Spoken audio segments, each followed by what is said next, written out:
How we doing, everybody? On this video, we'd like to demonstrate a setup on a 65-gallon saltwater aquarium. We've already got our refugium set up on a previous video. That was the eShop's R100. It's already in the stand. That portion's ready to go. We're going to start out with a few pieces of our Life Rock shelf cut pieces directly down onto the glass. Then we're going to put our sand in. We'll be using Caribsea's Aragalive Fiji Pink. It's our #1 seller, beautiful sand. And then we're going to build on top of that with our Life Rock branch. One thing that some people do, it's a great idea, is you can fill in your overflow area with a couple jars, probably 2 jars of Rubble Zone. Kind of gives you just one more biological filtration. All right, well, let's get set up.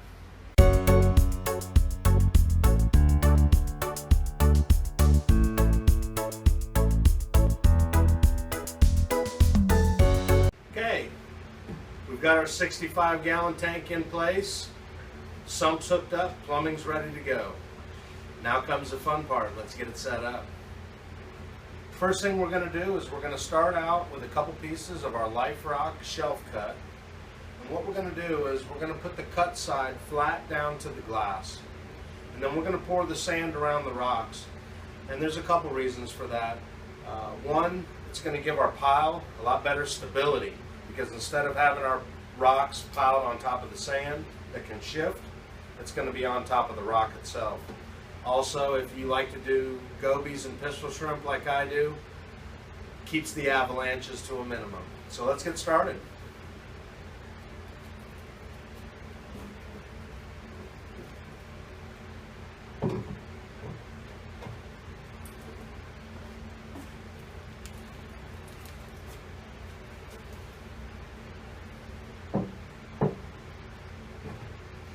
I think those two will make a great foundation for us. Let's get the sand in.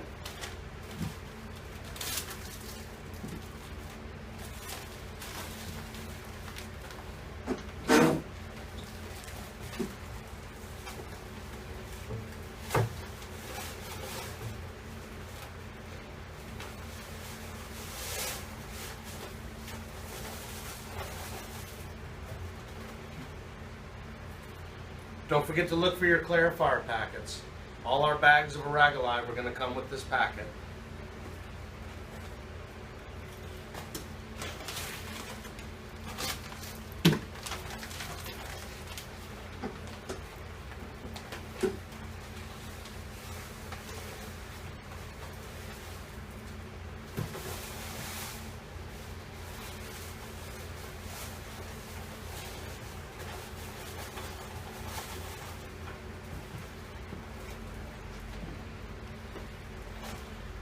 Okay, we've got 40 pounds of sand. Packet number 2. Let's go ahead and move our sand in and fill in around.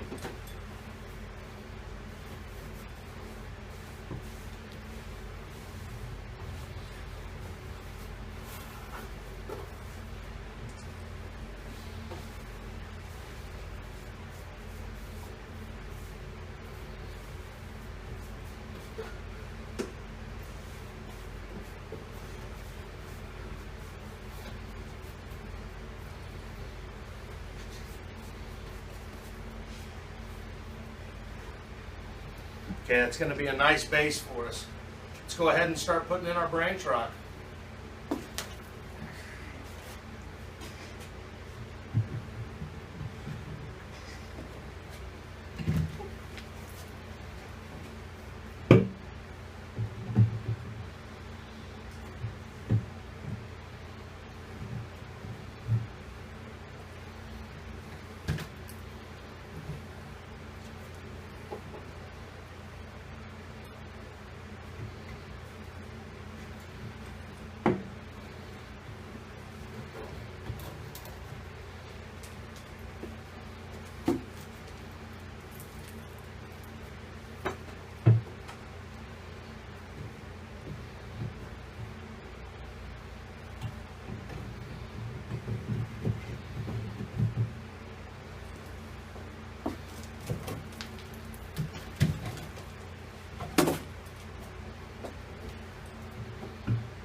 Notice how we get a great three-dimensional look.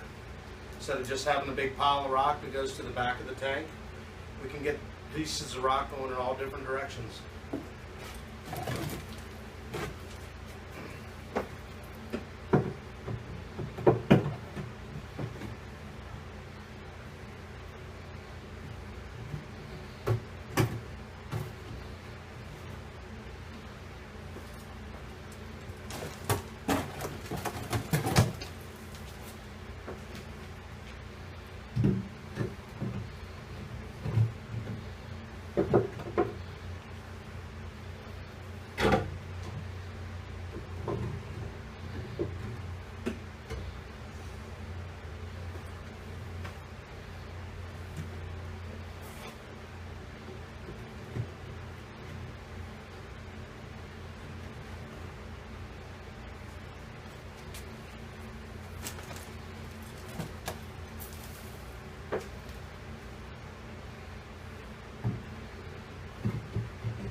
Okay, right now we've got approximately 40 pounds of branch, and we've got the 2 shelf cut pieces on the bottom. Let's start putting the water in.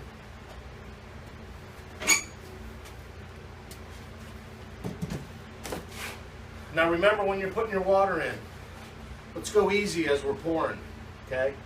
You don't want to just be dumping that water in there. That's going to get things really stirred up. It's going to make it a lot harder and a lot longer for it to clear up.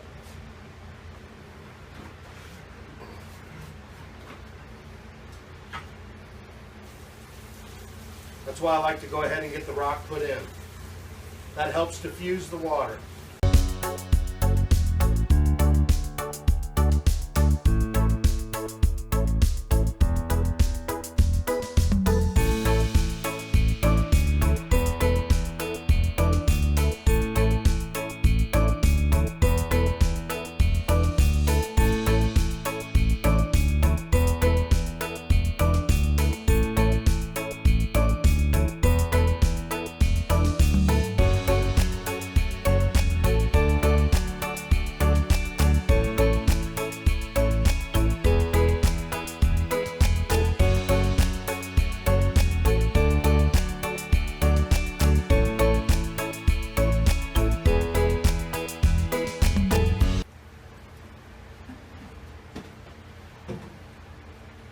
Okay, as you can see, we're about a good 3/4 full.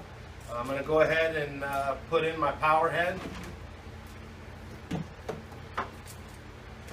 I'm using a Hydro Caribsea.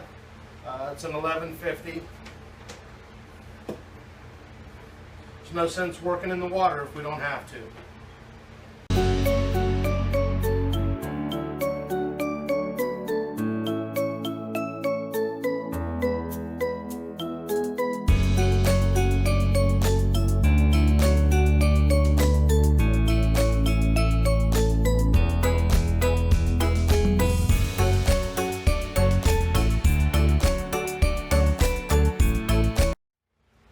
Okay, I've got our sump pump turned on. It's a Rio 2100. We're running that. I want to go ahead and put our clarifier packets in.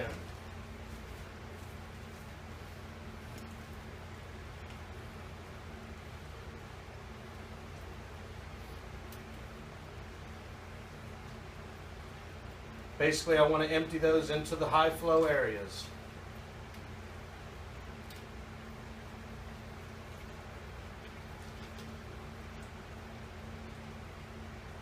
Okay.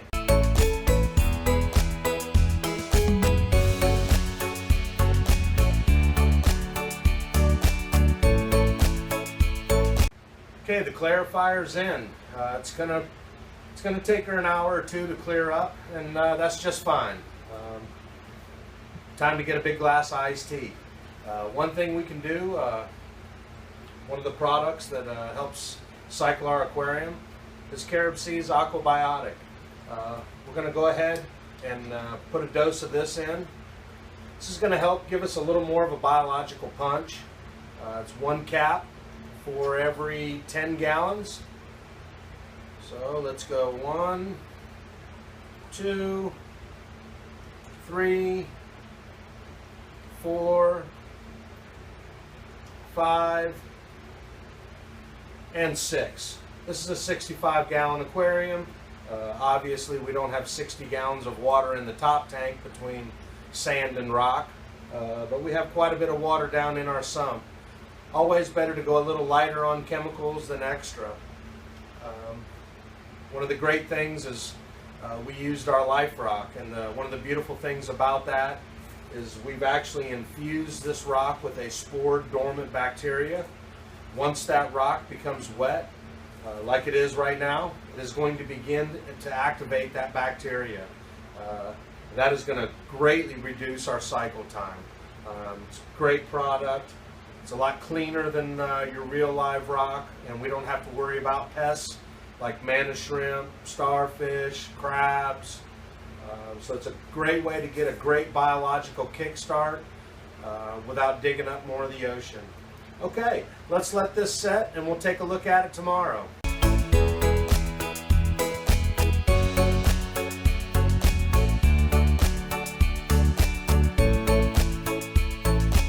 Well, it's been almost 24 hours and you can see we're cleared up and looking good. At this point, if you wanted to add any rock or take away, change it, great time to do that. If I was going to do corals in this tank, I might add a little more, maybe 1 or 2 more pieces to get a little more height for SPS. If I was doing mostly fish, I think I would leave this just as it is. Came out really nice for us, and you can see it was pretty painless and pretty easy. We'll go over the products again. This was a 65-gallon aquarium. We started out with our Life Rock shelf cut. And as you can see, it has that nice flat cut. We put those directly on the bottom of the glass, right to the glass. We had 1 piece here and 1 piece on the other side. We poured our sand in around it. We used 40 pounds of Aragonite Fiji Pink. Generally in this aquarium, it would have required another 20 pounds, 60 pounds of sand. But because we had those 2 pieces of rock down on the glass, we had about 10 pounds there. I think we did okay with 40 pounds of sand. The next step is we had about 42 pounds of our Life Rock branch mixed in on top, and then topped it off with our Caribsea Sea Pure. It is ocean water. It is a purified ocean water, hence the name Sea Pure. Another option that could have been done in this back overflow area is you could have filled this up with our rubble zone. It's generally darker back there. It'd be good for growing copepods. Really no disadvantage to that whatsoever, other than maybe if you needed to pull your pipes here, you just have to take the rock out first. That pretty well does it as far as setup goes. Commonly asked question brings us back to one of our original products, Purple Up. When should we start adding Purple Up? It's no problem to add Purple Up immediately, but we want to think about our consumption. Right now we have absolutely no corals in this tank, so there's nothing to absorb that calcium. And we don't have any coralline algae. You have to have a seed. Can't stress that enough. Yes, the rock is beautiful. Yes, the rock looks like coralline algae. It is not coralline algae. Nobody sells coralline algae in a jar. It just doesn't work like that. So whether you buy 1 or 2 little pieces of rock that have coralline algae growing on it, or talk to your friend, join a saltwater club, and you'll be surprised. People will be willing to give you 1 or 2 small pieces. You just have to have a seed. Start out easy on the Purple Up.